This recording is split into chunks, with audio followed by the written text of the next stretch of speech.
Tac.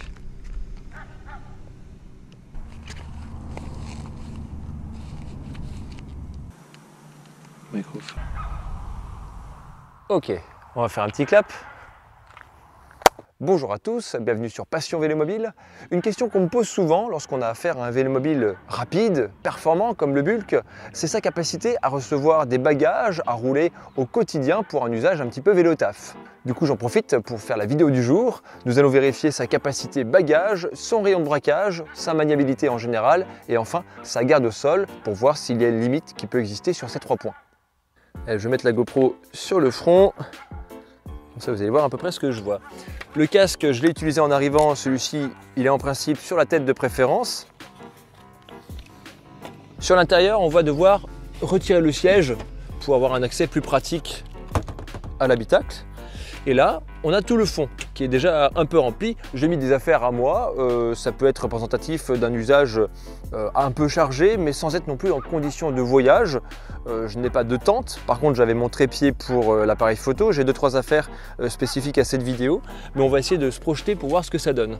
J'ai une première sacoche qui me sert ici pour mon matériel de son. Hop, mais j'en ai une deuxième pour les papiers, le téléphone portable, la pompe à secours, si jamais j'en ai besoin. J'ai toujours de quoi boire avec moi, quelles que soient les distances. Une grosse trousse, elle est un peu excessive hein, celle-ci, hein. C'est la trousse de secours technique, donc là j'ai plein d'outils là-dedans pour réparer les crevaisons, une chaîne, un problème de rayon, voilà. Des chaussures normales, zut elle est encore neuve celle-ci, pour pouvoir marcher la journée, hein, les chaussures à cale qu'on a au pied. Selon les modèles, si on veut chercher la performance, on n'aura pas trop de confort pour marcher avec. Là, j'ai un pseudo sac de couchage. Hein, j'ai pas trouvé le mien, mais bon, c'est à peu près le même gabarit qu'on peut trouver dans le commerce pour des versions assez compactes. Bien sûr, si on part au Cap Nord en hiver, on aura peut-être besoin d'un sac de couchage un peu plus volumineux. Encore une autre sacoche qui me sert ici pour cette caméra là. Hop. Un PC portable. Celui-ci, où est-ce qu'il est? Là. Je me souviens plus du format, je crois que c'est un format 17 pouces. Une sacoche standard. Voilà. C'est pas fini, hein. J'ai encore un pull parce que c'est bien de pouvoir se couvrir si on s'arrête. Il est en vrac parce que normalement je le mets dans un sac que j'ai oublié. Mais c'est pas fini. J'ai encore cet espace du cochon que l'on peut exploiter. Alors l'accès va être réduit hein, de chaque côté, mais au moins on est capable d'y loger un kawaii. Ou même je pense que le kawaii plus le pull pourraient loger ensemble, hein, ça il n'y a pas de souci. Ici on voit bien que l'espace sous le siège peut être exploité, ça va dépendre évidemment de la taille du pilote. Moi en l'occurrence je suis assez grand donc ça va reculer et descendre le siège davantage, on aura moins d'espace à exploiter ici. On va pouvoir remplir tout l'arrière de ce côté-là, un peu cette partie ici, on a une espèce d'étagère. Et puis donc comme je le disais, le cochon qu'on va pouvoir essayer de remplir délicatement avec des affaires assez molles et légères. En fait, pour tous ceux qui roulent en vélomobile pour faire de la longue distance avec du chargement, on comprend qu'il y a une notion de Tetris. On va devoir organiser ses affaires, trouver la meilleure combinaison possible de rangement pour pouvoir optimiser l'espace et prendre un sac supplémentaire. Donc quand il s'agit de tout ranger, on va devoir apprendre à avoir les bons gestes. Insérer ça dans le cochon. Parfait. Le PC portable.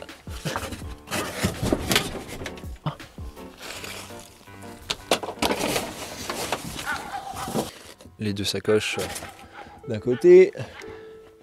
Ça pourrait passer juste ici.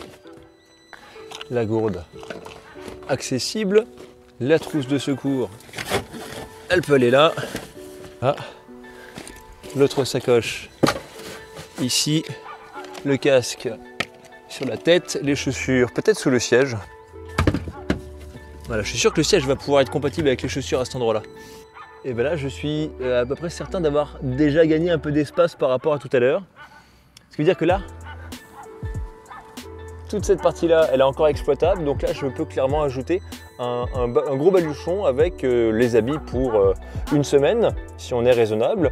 Là, j'ai encore un peu d'espace. Peut-être qu'on pourrait loger sur le fond, peut-être davantage un manteau ou quelque chose qu'on pourrait venir emballer sur un côté. Ou même ici, en fait, hein, j'ai encore un bon volume d'espace. Le Bulk, c'est un modèle très étroit, mais il n'est pas si limitant que ça en termes de bagages. Il faut juste savoir s'organiser en conséquence. Ah, allez, avec les bagages, on fait moins les malins. C'est ça aussi quand on achète un vélomobile haute performance, il est réduit, on n'a pas trop d'espace pour les bagages, mais c'est pas plus mal. On ne peut pas trop le charger avec plein de kilos d'affaires. Autrement, on va le payer dans les côtes. Et ça, faut pas l'oublier. Le but avec un Bulk, c'est d'aller le plus vite possible, de grimper les côtes le plus facilement possible. Donc si c'est pour mettre 15 kg de bagages par derrière. Maintenant, on va vérifier le rayon de braquage. Il est donné pour... je sais plus, je n'ai pas révisé mes fiches. Mais on va voir, en fait, on va essayer de mesurer approximativement son diamètre de braquage afin de se rendre compte quel est son encombrement pour faire un demi-tour sur une route par exemple. Alors ce que je vais faire, je vais me trouver une ligne de référence, c'est-à-dire cette ligne-là, à partir de laquelle je vais braquer à gauche complètement jusqu'à faire un demi-tour. Alors, à partir d'ici, je braque à fond à gauche, la limite étant le contact des pneus à l'intérieur de la coque.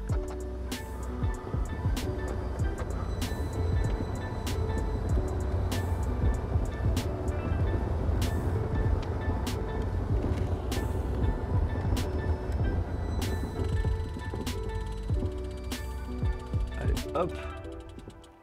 Bon, c'est approximatif, hein. J'estime avoir fait un 180 degrés, c'est-à-dire un demi-tour. Et à partir de là, on va vérifier ce que ça donne. J'ai l'impression de ne plus être dans le champ de la caméra. Bon, on se met à peu près ici. Et on fait 1, 2, 3, 4, 5, 6, 7, 8, 9, 10, 11, 12. On a donc 12 mètres d'encombrement, ce qui correspond à un demi-tour sur une grande route. Ce qu'on va éviter de faire pour des raisons de sécurité. Après, en vélomobile, on peut facilement se dire qu'on va faire 1 km de plus pour aller trouver un croisement ou un rond-point qui va permettre de faire justement cette manœuvre-là. Et dans le pire des cas, eh bien, on s'arrête, on sort du vélo, on manœuvre à la main. Et en fait, le braquage d'un vélomobile ne va être problématique que lorsqu'il y a des manœuvres particulières à faire. Par exemple, arriver sur le lieu de travail ou chez soi, si on a un croisement, une chicane, un portail à franchir, où là, le braquage pourrait éventuellement poser un souci. Dans ce cas-là, effectivement, on ne peut pas faire de miracle. Là, il faudra peut-être choisir un modèle qui va être plus maniable. Mais de façon plus générale, ici, la maniabilité d'un Bulk convient partout où une voiture passe. Un rond-point, un croisement, une route lambda. Franchement, il n'y a aucune limite de ce côté-là. Par contre, effectivement, oui, si on veut prendre une piste cyclable sur laquelle il y a une chicane, eh bien là on pourra compter du coup sur la hauteur du vélomobile pour passer dessous les barrières. Mais autrement, effectivement, il n'y a pas de surprise, hein. Un vélomobile va préférer les grandes routes rapides. Plus on est rapide, plus on a du compromis sur la maniabilité. Au quotidien, ça ne doit pas poser un grand souci, mais il faut le savoir, on anticipe, on en tient compte et ça se passe très bien. Une chose aussi à savoir concernant le rayon de braquage, puisqu'on a les roues à l'intérieur de la coque, ce sont les pneus qui définissent la limite de braquage. Autrement dit, si à l'avant on monte des pneus plus larges ou moins larges, ça influence directement le braquage du vélomobile. C'est pour ça que vous lirez certainement sur internet que certains ont essayé, leur braquage était meilleur que d'autres, parce que d'autres avaient mis des pneus plus larges pour l'hiver par exemple. C'est aussi un compromis à choisir en fonction des performances du vélomobile. Plus le pneu est fin, plus il va être performant, il va apporter moins de résistance. Par contre, si on veut monter un pneu un peu plus résistant pour l'hiver par exemple, je pense typiquement au Schwalbe Marathon Plus 35 406 qui va être un poil plus large que ce qu'on a ici, et bien automatiquement, on aura moins de braquage. Après ce que je raconte, tous les propriétaires de Bulk, Milan SL, Milan GT, Snook, Quest peuvent confirmer ce principe. Oui, ça braque moins bien, et alors? Est-ce qu'on est moins heureux pour autant? Ça c'est une question, et donc dites-moi dans les commentaires si vous pratiquez, comme ça les gens qui découvrent pourront aussi aller à la pêche aux informations. Enfin, dernier point, c'est la garde au sol. Ici on a quelque chose comme allez, 8 cm, ce n'est pas énorme, c'est vrai. Donc tout ce qui est trottoir, manœuvre sur un terrain accidenté, on aura évidemment des limites. Le bosselage prévu pour le passage des talons va forcément à un moment donné entrer en contact avec le sol, y compris quand on manœuvre le vélomobile et qu'on soulève l'arrière, c'est cette partie-là qui va toucher par terre.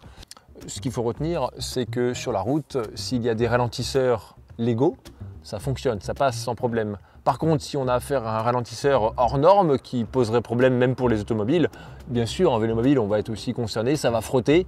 Ça n'empêche pas généralement de passer, mais enfin, quand ça touche, on n'aime pas trop, on essaie de préserver au mieux nos machines. Alors là où il existerait effectivement une problématique liée à la garde au sol, c'est lorsqu'on veut rouler sur une zone en herbe, par exemple. Typiquement à l'époque, j'allais voir mon père dans sa maison de campagne et je devais faire le tour de la maison par l'arrière pour aller mettre le vélomobile à l'abri des regards. J'avais quelque chose comme une centaine de mètres à faire sur du gazon. Et donc si l'herbe était assez haute ou le terrain un peu trempé, c'est vrai que là, la faible garde au sol du vélomobile va devenir un peu un frein mécanique, ça va faire de la friction, on va avoir plus de mal à avancer en pédalant simplement. Donc dans ce cas-là, si ça ne marche pas d'autre choix que de sortir et de pousser le vélomobile à la main. Ça reste des cas d'utilisation un petit peu spécifiques, c'est quand on est chez soi ou à destination, quoi.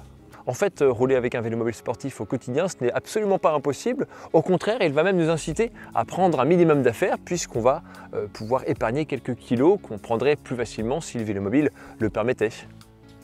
Alors pensez à vous abonner à la chaîne si ce n'est pas déjà fait, à laisser vos commentaires, vos pouces en l'air, tout ce qui peut permettre à cette chaîne, à cette pratique d'être plus connue par le public. Il y a aussi le site passion-vélomobile.com. Je le rappelle, nous sommes vendeurs de vélomobiles neufs et d'occasion, prestations, accessoires, tout ce qu'on peut imaginer. Ce modèle est un modèle de démonstration. Vous pouvez venir à notre atelier pour organiser un essai comparatif sur différents modèles.